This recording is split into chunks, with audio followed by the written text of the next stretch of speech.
Muy bien. Buenos días. Buenos días, ¿cómo estamos? Bien. Es una alegría vernos, saludarnos, ¿vale? Pero se nos echa la hora encima. Vamos a dar inicio a este tiempo. Vamos a continuar con los estudios. Bienvenidos a los que estáis en casa también. Vamos a continuar con la exposición, el estudio acerca de Deuteronomio. Nos habíamos estado viendo en la última sesión Deuteronomio capítulo 4, ¿vale? Habíamos empezado a ver del versículo 1 al 14, aunque solo vimos del 1 al 4.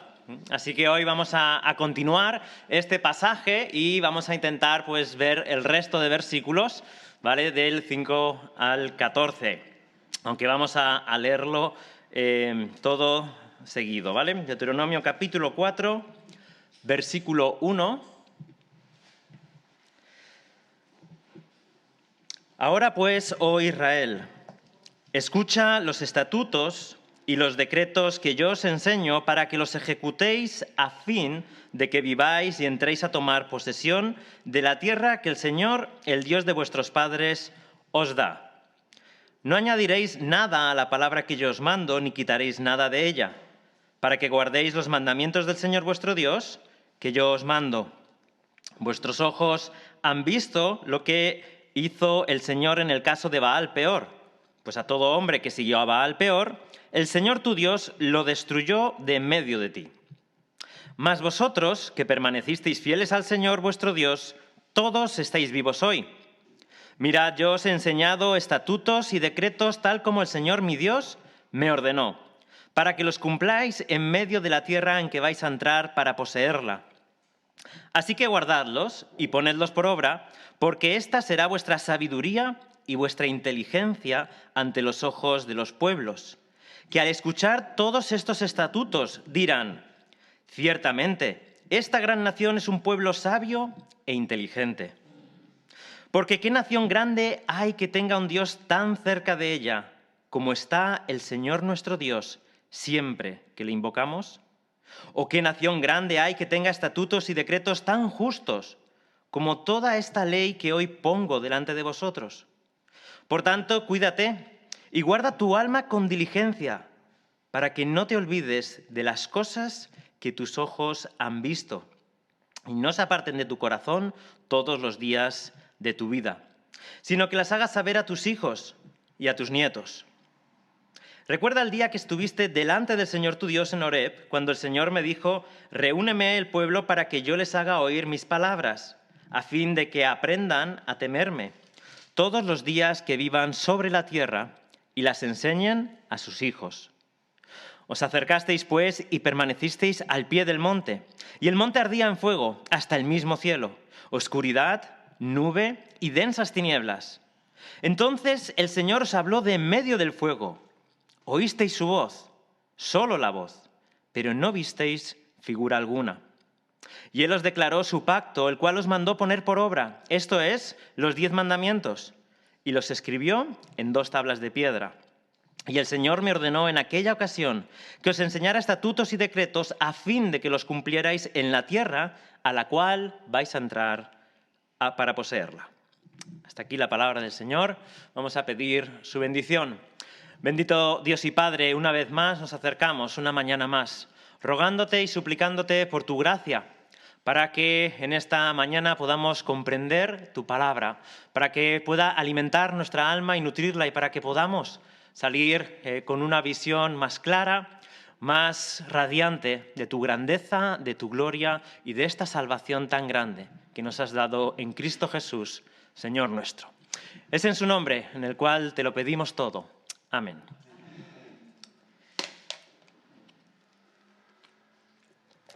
Muy bien. ¿A quién le gustan los regalos? Todo el mundo, ¿no? ¿Verdad? Que el regalo es algo bonito. Además, hoy es el Día de la Madre. No sé si a alguna madre pues, le caerá algo o no, si lo celebráis o no lo celebráis. Es el Día del Trabajador, pero no suelen darnos muchas cosas por ser el Día del Trabajador también. Pero los regalos son algo bonito, ¿no? Expresan lo que es amor, lo que es cariño, lo que es aprecio, y muchas veces pues, son muy útiles, ¿no? Ayudan a cubrir necesidades, ¿no? Y esto es el tema que vamos a tratar en esta mañana, de lo que hemos leído en este pasaje, de un Dios generoso, de un Dios que regala cosas, de un Dios que da cosas preciosas y que hemos de intentar valorarlas. Recordamos que estamos enfrente del Jordán.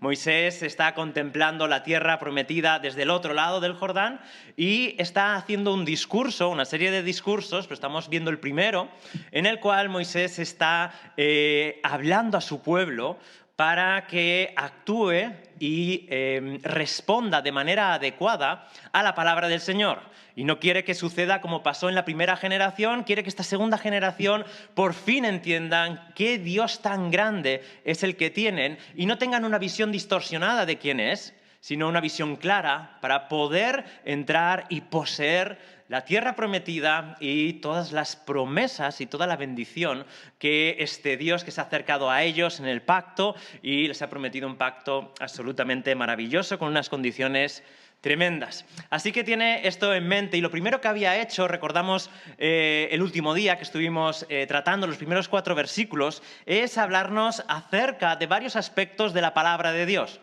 Y algunos de estos aspectos pues tenían que ver con su fuente, ¿no? Él les recuerda que estas palabras que les está hablando Moisés son palabras que Dios le ha dado y Dios le ha mandado darlas. Les recuerda que, por tanto, como son palabras de Dios, son palabras que tienen autoridad y credibilidad. Así que tienen que someterse a ellas porque son autoritarias y además tienen que creerlas porque son verdad. Y luego, además, les trataba acerca de cuál es el mensaje, cuál es el contenido y cómo hay que creer y obedecer y someternos a ese contenido. Y por último, estaba hablando del resultado de esta palabra, ¿no? ¿Qué pasaba si sigues la palabra de Dios, si la obedeces, si te mantienes en ella, si perseveras en ella? ¿Qué pasa si no lo haces, si la rechazas y te levantas en rebeldía? Y el ejemplo de Valpeor, que ya no están, es decir, los que se rebelan que no están, y el ejemplo de ellos, que fueron fieles y sí están en este momento. Así que veíamos 4 o algunos aspectos que atacaban cada una de estas verdades que Moisés estaba relatando, ¿no?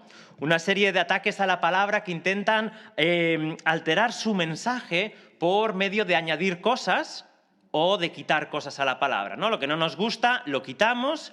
Si creemos que hemos de explicar otra cosa, pues vamos a añadir más cosas para que el Evangelio y la palabra de Dios sea como yo quiero que sea, ¿no? Así que estas 2 técnicas o estas 2 maneras de recortar o de añadir son técnicas o métodos que ya se usaban desde la antigüedad. Moisés ya lo estaba viendo y es algo que dura hasta nuestros días. Se lleva haciendo a lo largo de la historia y se ha intentado atacar, por ejemplo, no poder conocer el mensaje. ¿Qué se hacía? Bueno, pues se prohíbe la Biblia. Y una de las grandes luchas que ha habido a lo largo de la historia de la humanidad es tener acceso a la Biblia. Si no puedes conocer el mensaje, si no puedes tener acceso al mensaje, no puedes conocer a Dios, ¿no? Así que una de las maneras, uno de los medios de atacar ha sido pues, no tener acceso a la Biblia. Pero una vez se ha tenido acceso de un modo más grande a lo largo de la historia de la humanidad, pues ¿qué hemos hecho? Pues alterar el mensaje, ¿no? Ya sea, como hemos dicho, por añadir cosas, por decir que el mensaje... Bueno, sí, pero no. ¿Vale? Sí, dice esto, pero esto no vale para hoy, esto era para antaño. Entonces, el mensaje, pues lo alteramos, lo diluimos y quitamos credibilidad al origen divino de las Escrituras, para no tener que someternos a su mensaje ni creer lo que él dice. Esto es lo que estuvimos viendo, estos primeros 4 versículos, acerca de la autoridad, de la credibilidad, de la inspiración de la palabra de Dios y de lo que produce. Ahora, Moisés continúa con algo más, un aspecto más de la palabra que vamos a intentar resaltar en esta mañana también juntamente con Moisés. Y es que no solo la palabra de Dios tiene todos estos aspectos que acabamos de hablar, sino que la palabra de Dios tiene que ser vista de manera preciosa, como algo absolutamente maravilloso. Moisés es consciente de todas las batallas que van a tener que enfrentar el pueblo cuando entre y empiece a convivir con otras cosmovisiones, otros pueblos que tienen otros dioses, que viven de otra manera y que dicen que la vida es de otra manera y funciona por otros mecanismos. Entonces, cuando se van a confrontar estas 2 maneras de ver el mundo, pues tienen que tener bien claro qué es lo que creen y quién es el Dios al cual están sirviendo. Y es por eso que hace tanto énfasis en la palabra de Dios para que puedan conocer al Dios de la palabra y saber cómo han de vivir en ello, ¿no? Vamos a ver el versículo 5. Dice, mirad, yo os he enseñado estatutos y decretos tal como el Señor mi Dios me ordenó para que los cumpláis en medio de la tierra en que vais a entrar para poseerla. Ahora, si nos fijamos bien, el versículo 5 es prácticamente idéntico al versículo 1. Es una repetición. Solo hay un par de cosas, pero hay una que resalta, que cambia, ¿no? Dice el versículo 1, ahora pues, oh Israel, escucha. Así que primero les dice que escuchen y el segundo mensaje es que miren. Es decir, les está llamando la atención, les está diciendo, por favor, escuchar bien, procesar lo que estoy diciendo, poner vuestro oído, pero al mismo tiempo después le dice, mirad, ved lo que estoy diciendo. Poner vuestra mirada, toda vuestra atención para poder procesar qué es lo que voy a decir. Estos dos elementos, este llamado, ¿no?, a aspectos sensoriales de la vida de las personas, ¿no?, a los sentidos, es un aspecto que está indicando la importancia de lo que va a decir Moisés en estos momentos. Por favor, mirad bien, por favor, escuchad bien. Todos sabemos que cuando estamos hablando con una persona, estos dos aspectos son totalmente importantes. Muchas veces cuando estamos enseñando pues alguna historia bíblica en casa, pues vemos que nuestros hijos en algún momento pues apartan la vista, ¿no?, y empiezan a ver la pared o los dibujos o empiezan a ver, ¿no? Y pues bueno, le llamas un momento la atención y no, sí, yo estoy escuchando, ¿no? Pero tú ya sabes que cuando está mirando por otros lados, pues sí, está escuchando, pero eso no le está afectando mucho al corazón, ¿no? Al menos parece ser que tiene una tendencia a que el mensaje vaya a resbalar más, ¿no?, de lo que es normal, ¿no? ¿Por qué? Porque no está poniendo todo su empeño en escuchar y en ver. Toda su atención no está focalizada. Así que parte de lo que es la comunicación reside, dicen los expertos, según a quien consultes, entre el 70 y el 90% de la comunicación es comunicación visual. O sea que cuando estamos hablando, lo que estamos diciendo, cómo lo decimos, eso es un 70, 80 o 90% de lo que llega al otro. Por eso es importante tanto poner los oídos como poner la vista. Y esto es lo que estamos teniendo aquí. Un ejemplo de los que acá estamos viviendo o hemos vivido en estos momentos, ¿no? Si nos ponemos la mascarilla, ¿no?, hay una barrera en la comunicación. ¿Qué hacemos para solucionar esa falta de comunicación, ¿no?, o ese pequeño impedimento? Pues aumentamos la voz, ¿no? Queremos que el mensaje llegue y gritamos, ¿no? Intentamos hablar más.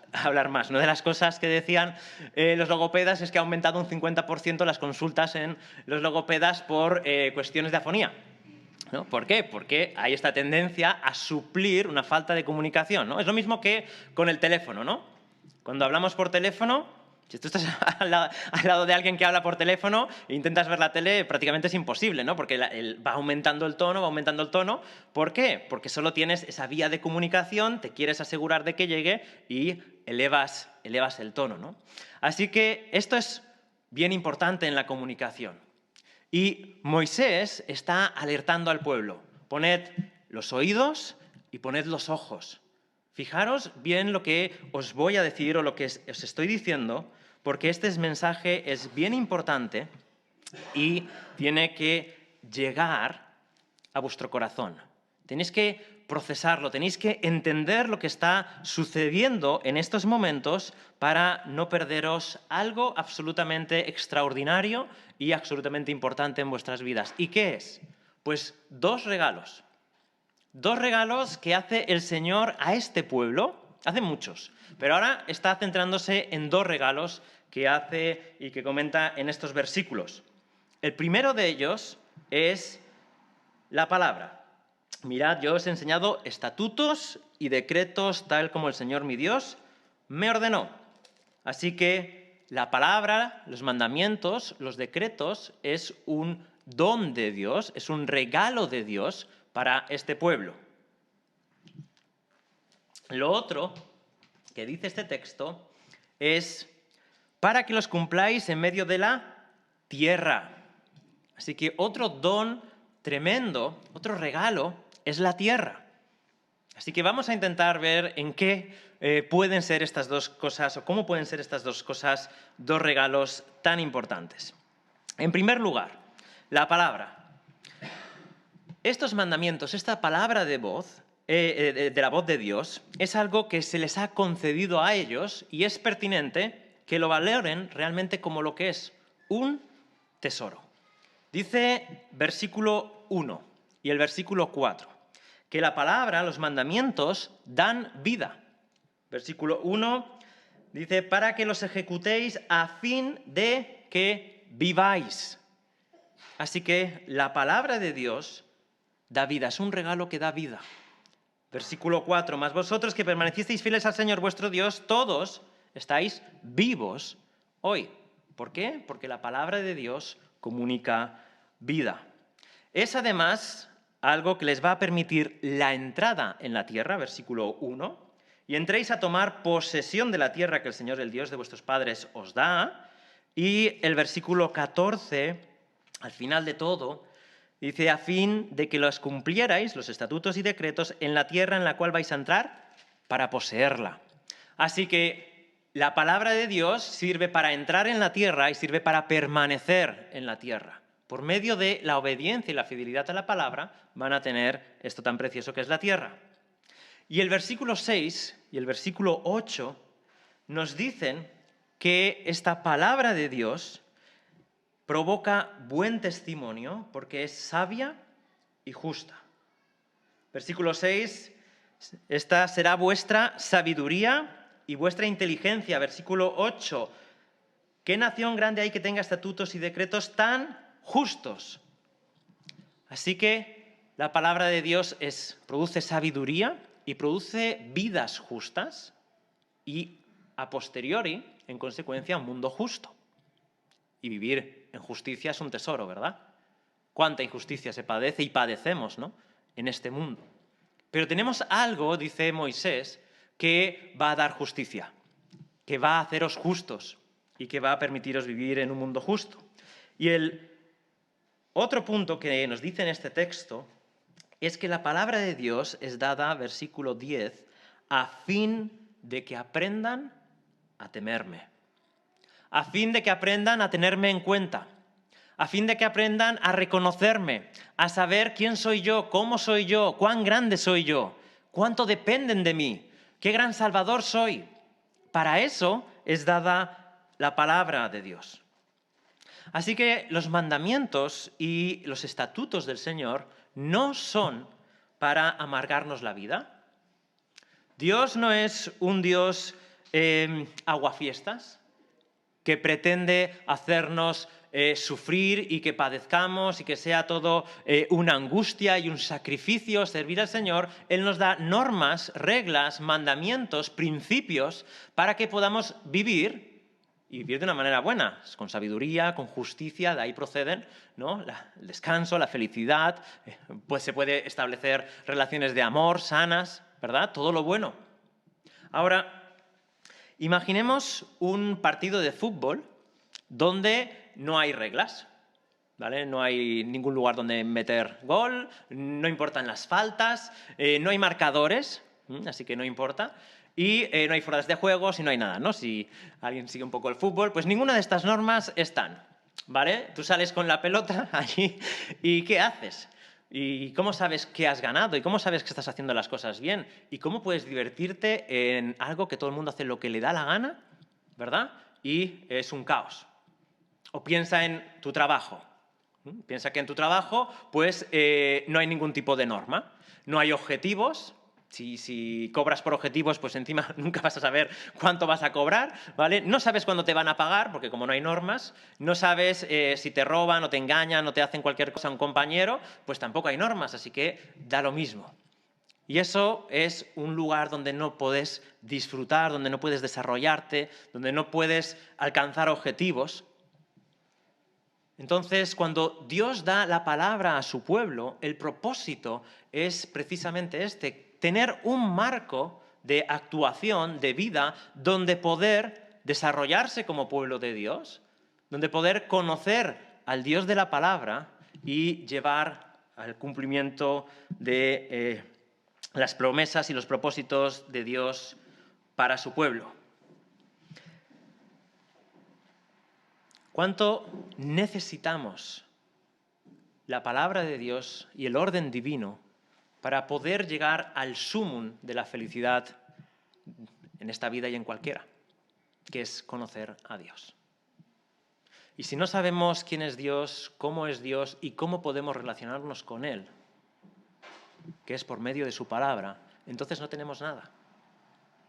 Por eso la Biblia, la palabra de Dios, se convierte en un tesoro, en algo precioso. Sin la palabra no tenemos absolutamente nada.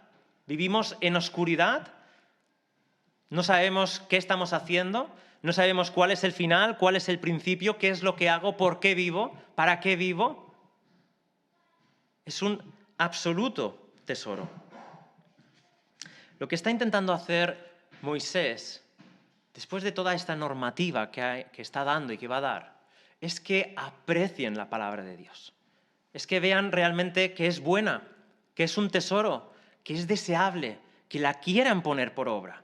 Quiere afectar sus emociones, su pensamiento y su voluntad para que haya un verdadero deseo y no produzca en ellos pues lo que muchas veces provoca también en nosotros: hastío, cansancio,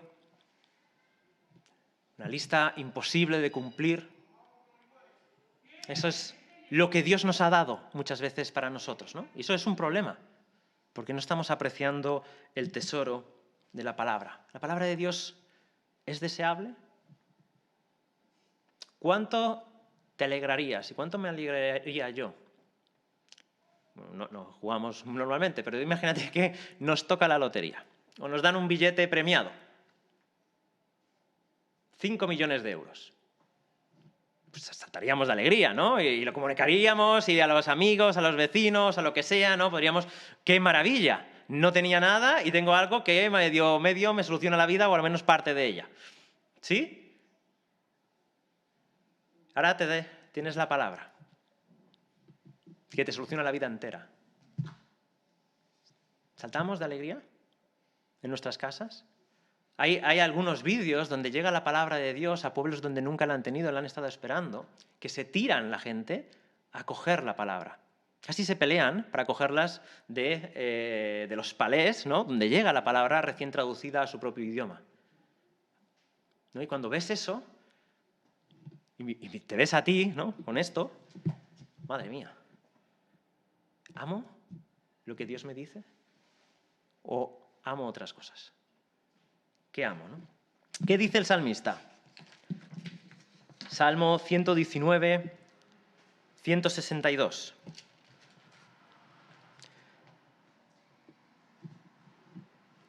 Me regocijo en tu palabra como quien haya un gran botín, como quien haya un gran tesoro, como quien haya la perla preciosa de la vida. Y lo mismo afirma el Nuevo Testamento, Juan en su primera carta, de capítulo 5, versículo 3, que dice: porque este es el amor de Dios. Fijaos bien, el amor de Dios. Que guardemos sus mandamientos, y sus mandamientos no son gravosos, no son pesados, no son difíciles. Y no significa que no haya lucha, todos lo conocemos. Pero ¿cómo estamos apreciando la palabra de Dios? ¿Es su mensaje enemigo nuestro? ¿Lo consideramos enemigo de nuestra felicidad, de nuestra libertad? ¿O precisamente aquello que nos da libertad, que nos permite el acceso a Dios y nos da confianza para poder conocer al Dios vivo? Fíjate la reacción que provoca en los incrédulos, o que va a provocar, según Moisés, la palabra de Deuteronomio 4, que hemos leído, versículo 8.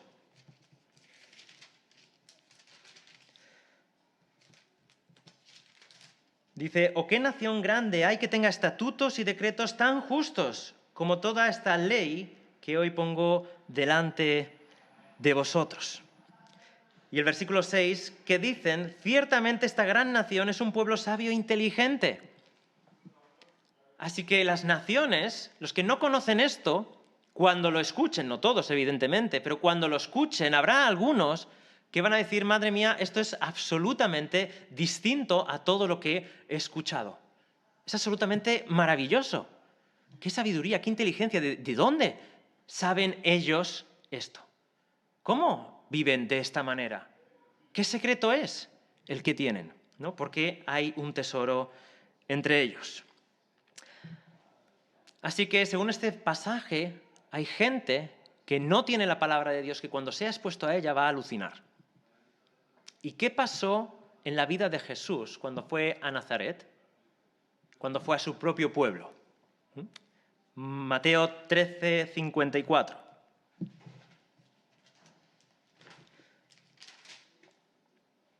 Y llegando a su pueblo, les enseñaba en su sinagoga, de tal manera que se maravillaban y decían, ¿dónde obtuvo esta sabiduría? ¿Dónde obtuvo esta sabiduría y estos poderes milagrosos? ¿Y cómo se convirtió en Hechos capítulo 13, versículo 12, el procónsul Sergio Paulo? Cuando se le enfrenta Elimás el mago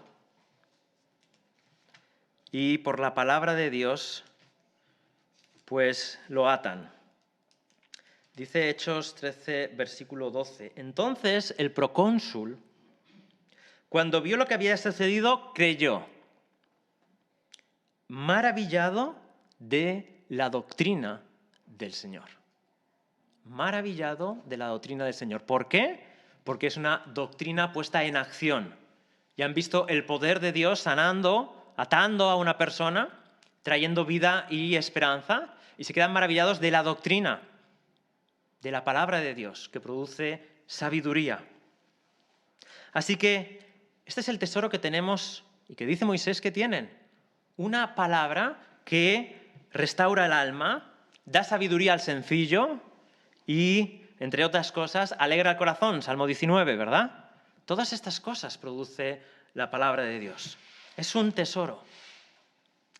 ¿Vivimos esta palabra de Dios nosotros, hermanos? Porque somos llamados a vivir de esta manera. ¿Funciona la palabra de Dios?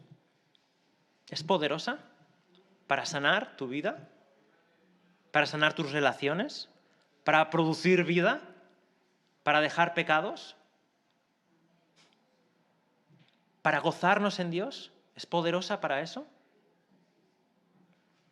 Según el psiquiatra cristiano Dr. Frank Minrith, el Dr. Neil T. Anderson y el Dr. Chuck Lynch, consejero cristiano, el 95% de los problemas de las personas pueden ser solucionados por otros hermanos fuertes en la fe que aplican los principios bíblicos.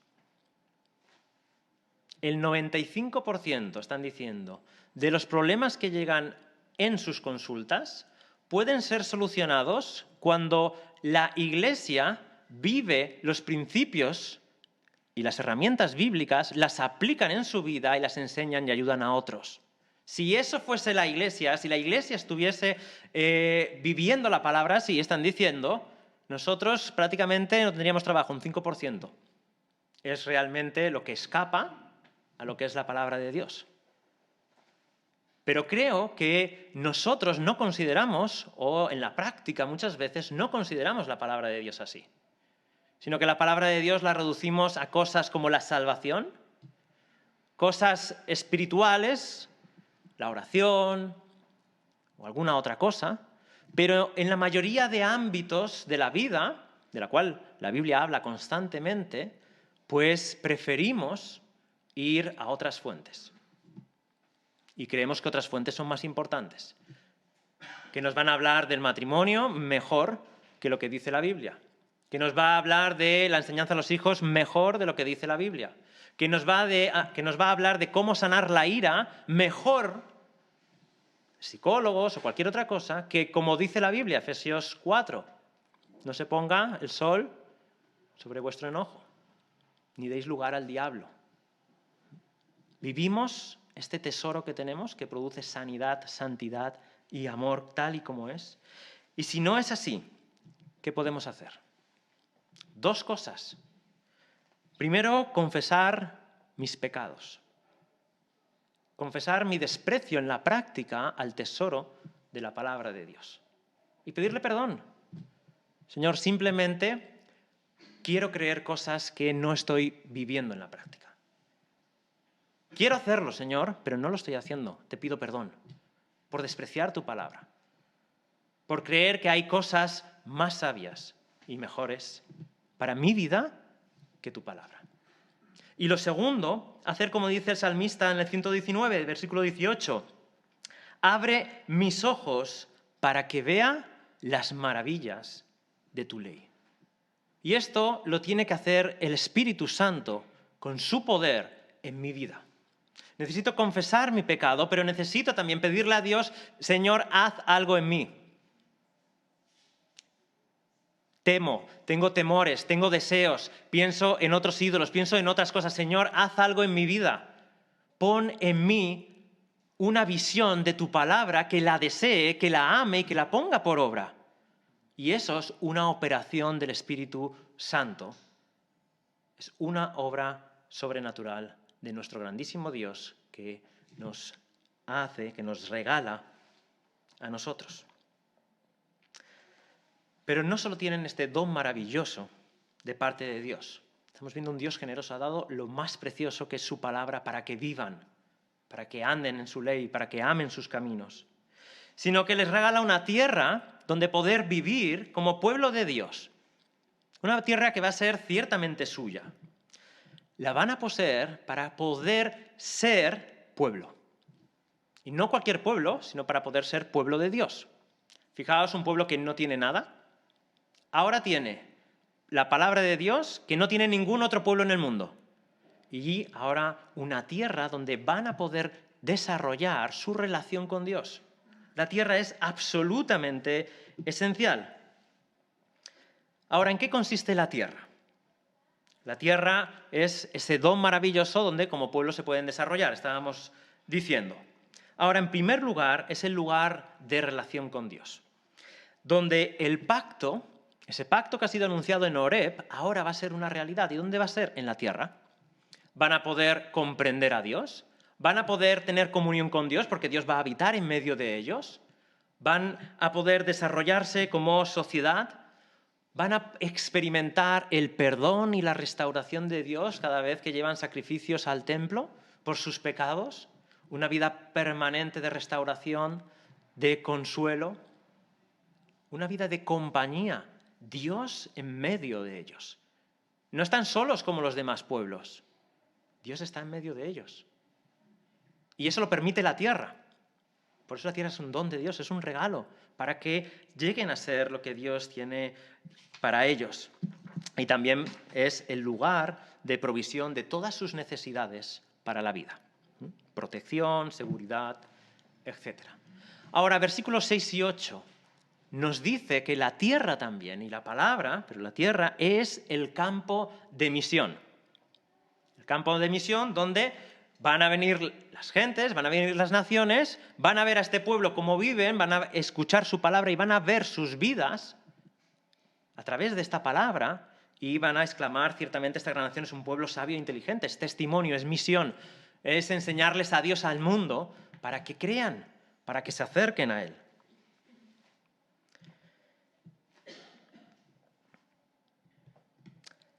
Ahora, hemos hablado de la importancia de la palabra de Dios, ¿verdad? Y en estos tres textos, versículos 6, 7 y 8, el 6 hace mención de la palabra, el 8 hace mención de la palabra, y en medio, una especie de bocadillo, ABA prima, miniquiasmo, para los que les guste, tenemos un versículo que nos habla de una realidad tremenda.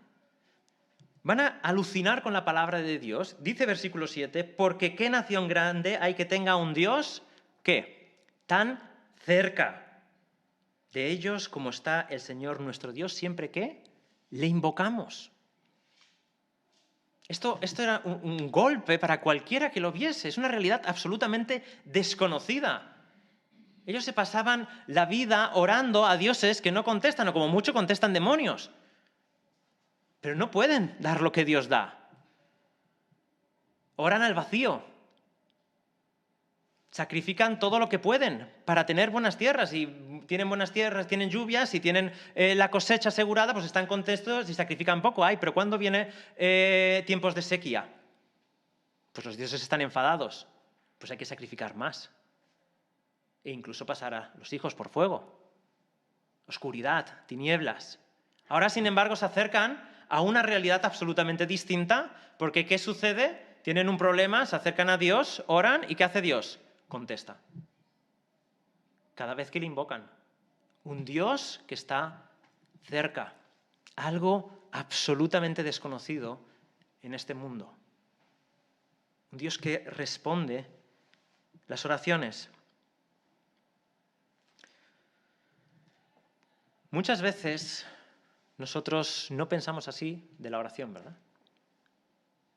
Simplemente un lugar donde Dios responde.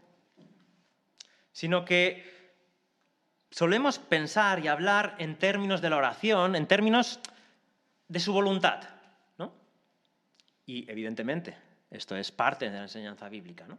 Y es correcto hacerlo. Pero muchas veces acabamos practicando una oración que en verdad no es oración, porque no hay una espera real de la respuesta. Es como un autoconvencimiento muchas veces general. Algo así, ¿vale? Como si dijésemos algo así, sé que no lo hacemos, ¿eh? Pero en la práctica, algo de este estilo podemos llegar a vivir. Voy a orar porque Dios lo quiere. Dios quiere que ore, me lo dice en las Escrituras, por lo tanto voy a orar. Y voy a pedirle, pues, cosas que quiero, que necesito. Ahora, sé que Él solo me va a dar su voluntad, ¿sí? Así que yo lo voy a pedir, pero como que no lo voy a recibir, porque como me va a dar su voluntad, bueno, pues yo se lo digo, al menos me siento bien, porque he cumplido la palabra, ¿no? He orado y ya está. Y como se va a hacer su voluntad, pues no me siento tan mal, porque al menos he cumplido pues, con esta parte de la vida cristiana que es orar. Pero eso no es, si llegamos a esta situación, no es el propósito de la oración. El propósito de la oración es que Dios conteste. Y es que Dios se glorifique en el Hijo, dando respuestas a sus hijos, mostrando su poder y su amor. Lo dice el Señor Jesucristo en varios textos en el Evangelio de Juan. Porque Dios es un Dios de amor. Contemplamos la oración como la respuesta de un Dios de amor, bueno hacia sus hijos, porque esta también, junto con su voluntad, evidentemente, es parte de la enseñanza bíblica. Hay que estar equilibrados en esto. ¿Qué dice Lucas 11, versículos del 9 al 13? Son palabras de Jesús.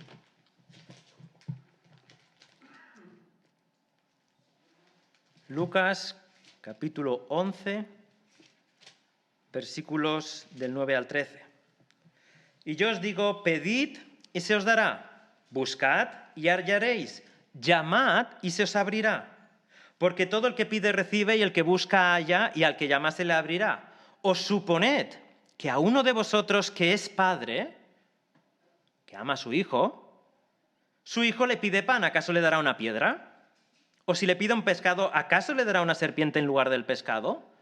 ¿O si le pide un huevo, acaso le dará un escorpión? No lo va a hacer. Dice, si vosotros siendo malos, amáis a vuestros hijos y le dais lo que necesita, ¿cuánto más vuestro Padre Celestial dará el Espíritu Santo a los que lo pidan? ¿El Espíritu Santo para qué? Para todo. Señor, ilumíname y haz que ame tu ley. Señor, ayúdame a amar a quien no amo. Ayúdame a perdonar. Y todas las cosas. Guíame, hazme conocer tu voluntad. Tengo que ir por aquí, tengo que ir por allá, tengo que coger un trabajo, lo que sea.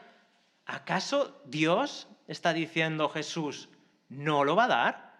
Y la conclusión, por supuesto, es que absolutamente sí. Esa es una gran diferencia del pueblo de Dios con el resto del mundo. Lo era en el Antiguo Testamento, lo es en el Nuevo Testamento. Esa es la clase de vida que quiere Dios para su pueblo. Por último, los 4 últimos versículos nos hablan del desarrollo en la persona individual, en la familia y en la sociedad, en la iglesia, en la sociedad cristiana, ¿no? Dice, versículo 9, cuídate y guarda tu alma con diligencia. ¿Crees que Dios respalda la palabra? ¿Crees que Dios comunica poder cuando crees en la palabra? Porque es palabra de Dios. ¿Crees que Dios responde a las oraciones? Cuida tu alma con diligencia.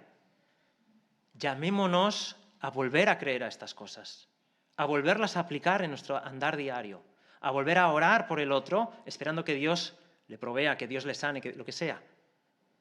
Porque Dios se goza en esto, esperando que la palabra se cumpla. Voy a perdonar, lo dice la palabra, me va a ayudar Dios. Y no digo que sea fácil, pero Dios comunica poder en la palabra. ¿Lo crees?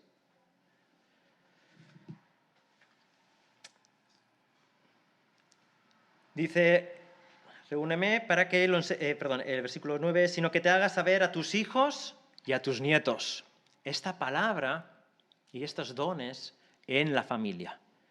De generación a generación, un tiempo consensuado, meditado, presente de enseñanza por la vida y por la boca de la palabra de Dios en nuestros hogares. Y también en la iglesia, en todo lo que sea complementario, donde podamos enseñar a las generaciones que suben que el Dios del que hablamos es un Dios real, que merece la pena escucharle, vivir por él, porque a pesar de muchas dificultades, Dios merece la pena. Y comunicarlo, eso, en las familias. Y por último, la vida social de la iglesia. Dice a partir del versículo 10, experiencias comunes que tuvieron, os acercasteis, vosotros, el pueblo de Dios, y permanecisteis al monte, y el monte ardía en fuego, hasta el mismo cielo, oscuridad, nubes y densas tinieblas. Entonces el Señor os habló a vosotros, a todos, de manera conjunta, en medio del fuego. Oísteis su voz, solo la voz, pero no oísteis figura. Dios se manifiesta en medio de su pueblo. Cuando su pueblo está reunido, podemos esperar escuchar la voz de Dios. Podemos ver los milagros de Dios, podemos ver la gloria de Dios, igual que ellos lo vieron en Horeb. Ahora no estamos en Horeb, evidentemente, pero Dios se sigue manifestando a su pueblo cuando está reunido, cuando está junto, porque Dios ama a su pueblo y así lo quiere hacer. Ahora, en el Nuevo Testamento, en nuestra realidad, no tenemos la tierra. Entonces, todo esto que acabamos de ver, cómo se desarrolla, cómo se vive ahora en este lado de la vida de Jesús, ¿no? El don ha pasado a ser, según Pedro, Hechos 2:38, y recibiréis el don del Espíritu Santo cuando los judíos temen lo que ha sucedido con Jesús, ¿no? Y les dice, hermanos, ¿qué haremos para ser salvos? Arrepentíos y sed bautizados y recibiréis el don del Espíritu Santo. Así que el Espíritu Santo es el don en el Nuevo Testamento con D mayúscula. Son las arras de la promesa, de esa tierra prometida espiritual. Y en el Espíritu Santo que viene a vivir al ser humano, al creyente, se desarrolla todo lo que acabamos de ver.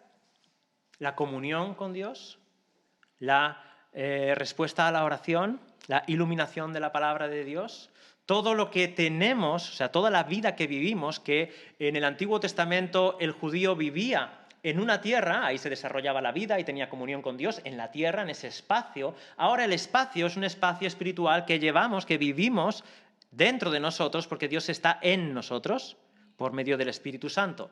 Por lo tanto, toda nuestra vida, igual que el pueblo de Israel en el Antiguo Testamento, toda la vida la vivía en la tierra, nosotros toda la vida la vivimos en el Espíritu Santo, por lo tanto todo lo que tenemos es don de Dios.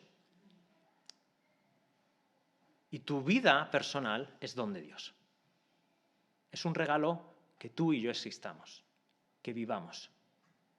Por eso hay que cuidar nuestro cuerpo, por eso hay que cuidar nuestra mente, nuestras emociones. Es un don de Dios.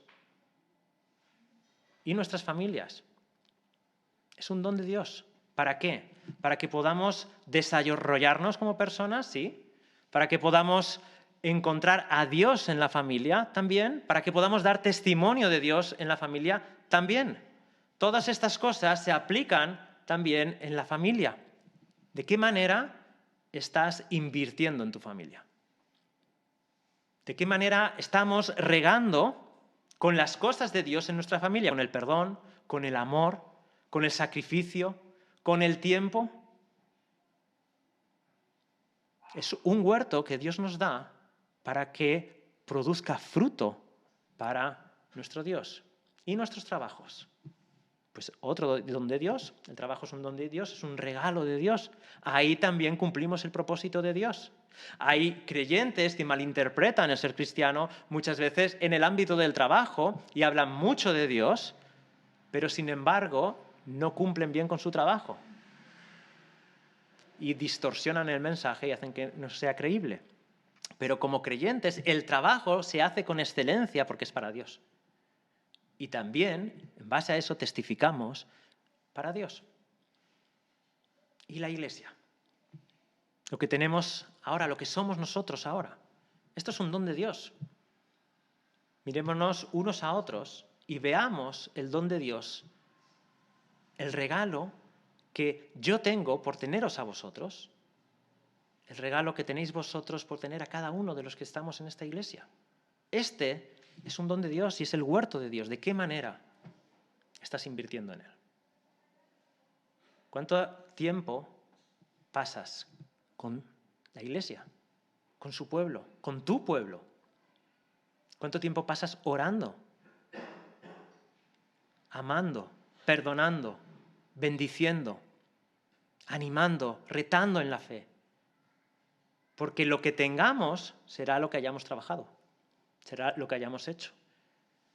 Y esta iglesia va a ser lo que nosotros, en el nombre de Dios y en el poder de Dios, hagamos. Y puede ser algo precioso, y puede ser algo que da gloria a Dios, o puede ser otro lugar de sufrimiento, de angustias, de rencillas, de celos, de todo lo que es carnal y que ya tenemos en el mundo.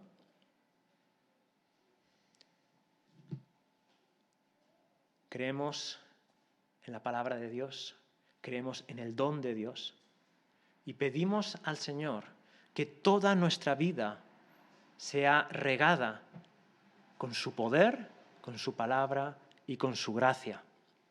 Y que aprendamos a apreciar lo que tenemos. Un día podemos no tenerlo y ser demasiado tarde. Pero hoy tenemos la palabra de Dios con nosotros. Hoy tenemos el pueblo de Dios con nosotros, el Espíritu Santo en medio de nosotros, ayudándonos en la familia, en la vida individual, en todo lo que hemos dicho. Son regalos preciosos de un Dios que nos ama profundamente y que nos ha dado el mayor regalo, que es a su Hijo Jesucristo en la cruz del Calvario. Y cuando contemplemos a Cristo Jesús en la cruz, y lo hagamos ahora, miremos a el don de Dios, el regalo de Dios, para que ni tú ni yo tengamos que estar muertos bajo la ira de Dios.